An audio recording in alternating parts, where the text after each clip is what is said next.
ഈറൻ നിലാവ് ഭാഗം 3. ദേവു പറഞ്ഞ കാര്യം മാത്രമാണ് നന്ദൻ്റെ കാതുകളിൽ പ്രതിധ്വനിച്ചത്. മറ്റാരോടും ഇക്കാര്യം പറയരുതെന്നും അവൾ അപേക്ഷിച്ചിരുന്നു. നാളെ അവൾ മറ്റൊരാളുടെ കൂടെ പോയാൽ അവരുടെ അവസ്ഥ എന്താകും? അവളെ സ്നേഹിക്കുന്നവരെല്ലാം അവളെ വെറുക്കില്ലേ?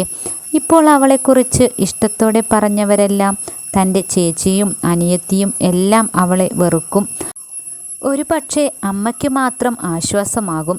ഒറ്റ നോട്ടത്തിൽ തന്നെ തൻ്റെ മനസ്സിൽ ഉറച്ചു പോയതാണ് അവളുടെ സുന്ദരമായ മുഖം. തനിക്ക് അവളെ വെറുക്കാനും മറക്കാനും കഴിയില്ല, സ്നേഹിക്കാൻ മാത്രമേ കഴിയൂ. അവളെ സ്വന്തമാക്കാൻ തനിക്ക് കഴിയില്ലേ? അവൻ തിരിച്ച് വീട്ടിലേക്കുള്ള യാത്രയിൽ ചിന്തിച്ചത് അത് മാത്രമായിരുന്നു.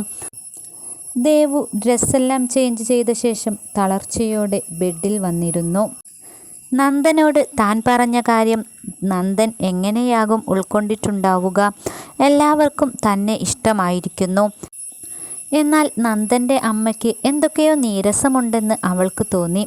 താൻ ഇന്ദ്രൻ്റെ കാര്യം പറഞ്ഞത് ദേവൻ തള്ളിക്കളയുമോ? അവൾ ചിന്തിച്ചിരുന്നു. രാവിലെ മുതൽ ഒരുങ്ങിക്കെട്ടി നിൽക്കുന്നതിൻ്റെ എല്ലാ ക്ഷീണവും അവൾക്കുണ്ട്. അതുമാത്രമല്ല, രാവിലെ ഇന്ദ്രൻ്റെ ഫോണുണ്ടായിരുന്നു. അവൻ രാത്രിയിൽ എത്തും എന്ന് പറഞ്ഞത് കേട്ടപ്പോൾ മുതൽ എന്തോ ഒരു ഭാരം നെഞ്ചിൽ വന്നിരിക്കുന്നത് പോലെ. നാളെ രാവിലെ താൻ ഈ വീട്ടിൽ നിന്നും ഇറങ്ങും. നാളെ തന്നെ പോകണം എന്നാണ് പറയുന്നത്. വളരെ പെട്ടെന്നായതുപോലെ അവൾക്ക് ഒരു തോന്നൽ. ഇന്ദ്രൻ തൻ്റെ സ്വന്തമാകുമല്ലോ എന്നോർത്തപ്പോൾ അതിലേറെ സന്തോഷവും.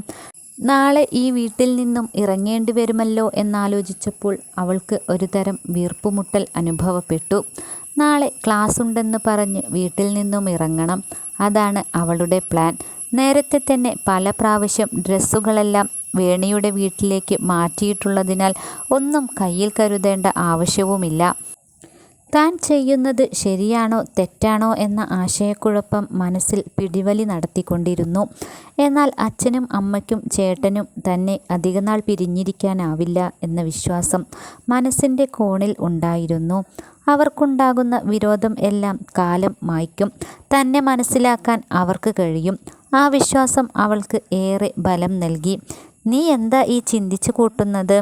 അവൾ അഴിച്ചുവെച്ച ആഭരണങ്ങൾ എടുത്തു വയ്ക്കുന്നതിനിടയിൽ ഗീത ചോദിച്ചു. വെറുതെ ഇങ്ങനെ എന്തൊക്കെയോ ആലോചിച്ചിരുന്നതാ. അവൾ ചിരിക്കാൻ ശ്രമിച്ചു. നിനക്ക് നന്ദനെ ഇഷ്ടപ്പെട്ടില്ലേ മോളെ? നിങ്ങൾ തമ്മിൽ നല്ല ചേർച്ചയാണ് കേട്ടോ. ഗീത മകളെ നോക്കി. അവൾ ഒന്നും മിണ്ടിയില്ല. നിനക്ക് എന്താ നല്ല ടെൻഷൻ പോലെ? എന്തെങ്കിലും കുഴപ്പമുണ്ടോ മോളെ? ഗീത അവളുടെ അടുത്ത് ഇരുന്നു. എന്ത് ടെൻഷൻ? എന്താ അമ്മയ്ക്ക് അങ്ങനെ തോന്നാൻ? അവൾ ചോദിച്ചു. നിന്റെ മുഖം കണ്ടാൽ തന്നെ അറിയാലോ നിനക്ക് നല്ല പേടിയും ടെൻഷനുമുണ്ടെന്ന്. അത്ര അകലേക്കൊന്നുമല്ലല്ലോ മോളെ, ഇവിടെ അടുത്തല്ലേ. എപ്പോൾ വേണമെങ്കിലും അങ്ങോട്ടും ഇങ്ങോട്ടും പോയി വരാം. ഗീത മകളെ ആശ്വസിപ്പിച്ചു. ഈ അമ്മയുടെ ഒരു കാര്യം, എനിക്കൊരു ടെൻഷനും സങ്കടവുമില്ല. അവൾ തൻ്റെ കണ്ണുകൾ നിറയാതിരിക്കാൻ ശ്രമിച്ചു. നിനക്ക് നിന്റെ വിവാഹം ഇത്ര പെട്ടെന്ന് വേണ്ടായിരുന്നു എന്ന് തോന്നുന്നുണ്ടോ മോളെ? ഗീത അവളുടെ കയ്യിൽ പിടിച്ചു. എനിക്കൊരു പ്രശ്നവുമില്ല അമ്മ, എല്ലാം അമ്മയ്ക്ക് വെറുതെ തോന്നുന്നതാ. അവൾ പുഞ്ചിരിക്കാൻ ശ്രമിച്ചു. നീ ഈ മുറിയിൽ തന്നെ ചടഞ്ഞുകൂടിയിരിക്കാതെ പുറത്തോട്ടൊക്കെ ഒന്ന് ഇറങ്ങ്. ഞാൻ ചെല്ലട്ടെ? താഴെ അച്ഛൻ അന്വേഷിക്കുന്നുണ്ടാകും. അവളുടെ ആഭരണങ്ങളെല്ലാം അലമാരയിൽ വെച്ച ശേഷം ഗീത താഴേക്ക് ഇറങ്ങിപ്പോയി. ദേവു കുറച്ചുനേരം കിടന്നു. അവൾ ആ മുറിയാകെ നോക്കി. നാളെ താൻ ഇന്ദ്രനോടൊപ്പമായിരിക്കും. അവൾക്ക് അതാലോചിച്ചപ്പോൾ കുളിരു കോരി. അവൾ മെല്ലെ എഴുന്നേറ്റ് കോണിപ്പടികളിറങ്ങി താഴെ എത്തി. പിന്നെ മുറ്റത്തേക്കിറങ്ങി. വിശാലമായ മുറ്റത്തിൻ്റെ ഭംഗി കൂട്ടാൻ വലിയ ഒരു ഊഞ്ഞാലുണ്ട്. അവൾ അതിൽ ചെന്നിരുന്നു. തണുത്ത കാറ്റ് വന്ന് അവളുടെ മുടിയിഴകളെ തഴുകി. അവളുടെ സ്വപ്നങ്ങളിൽ മുഴുവൻ ഇന്ദ്രനായിരുന്നു. അവനുമായി കഴിയാൻ പോകുന്ന നല്ല നിമിഷങ്ങളായിരുന്നു. ആ ലോകത്ത് ഇന്ദ്രനും ദേവുവും മാത്രമേയുള്ളൂ. അവൾ ആ സ്വപ്നലോകത്ത് മിഴികൾ പൂട്ടി തൻ്റെ പ്രിയതമനോടൊപ്പം ഒഴുകി നടന്നു. ദേവു, നീ എവിടെ? സ്വപ്നം കാണുകയാണോ? അമ്മയുടെ നീട്ടിയുള്ള വിളി അവളെ സ്വപ്നത്തിൽ നിന്നും ഉണർത്തി. ദാ വരുന്നു അമ്മ. അവൾ അമ്മയുടെ അടുത്തേക്ക് ഓടി. വിളക്ക് കൊളുത്താറായതൊന്നും നീ അറിഞ്ഞില്ലേ? ചെന്ന് വിളക്ക് വെക്ക്. ഗീത മകളെ ശാസിച്ചു. അവൾ വേഗം പൂജാമുറിയിൽ കയറി വിളക്ക് കൊളുത്തി. നിലവിളക്കുമായി മുറ്റത്തേക്കിറങ്ങി തുളസിത്തറയ്ക്കരികിലെത്തുമ്പോൾ അവളുടെ മിഴികൾ നിറഞ്ഞു. നാളെ മുതൽ തനിക്കിതൊന്നും ചെയ്യാനാകില്ലല്ലോ. ഇനി സംഗീതേട്ടൻ്റെ ഭാര്യ വരുമ്പോൾ അവരായിരിക്കും ഇതെല്ലാം ചെയ്യുന്നത്, അവൾ മനസ്സിലോർത്തു. കുറച്ചു നിമിഷം കൂടി അവിടെ നിന്നിട്ട് അവൾ തിരിഞ്ഞു നടന്നു. നിലവിളക്കിന് മുന്നിലിരുന്ന് നാമം ജപിക്കുമ്പോഴും മനസ്സ് ശാന്തമായിരുന്നില്ല. നാമം ജപിച്ച് എഴുന്നേൽക്കുമ്പോൾ ദേവുവിൻ്റെ മിഴികൾ നിറഞ്ഞിരുന്നു. എന്തു പറ്റി ദേവു, നിനക്ക് തലവേദനയുണ്ടോ?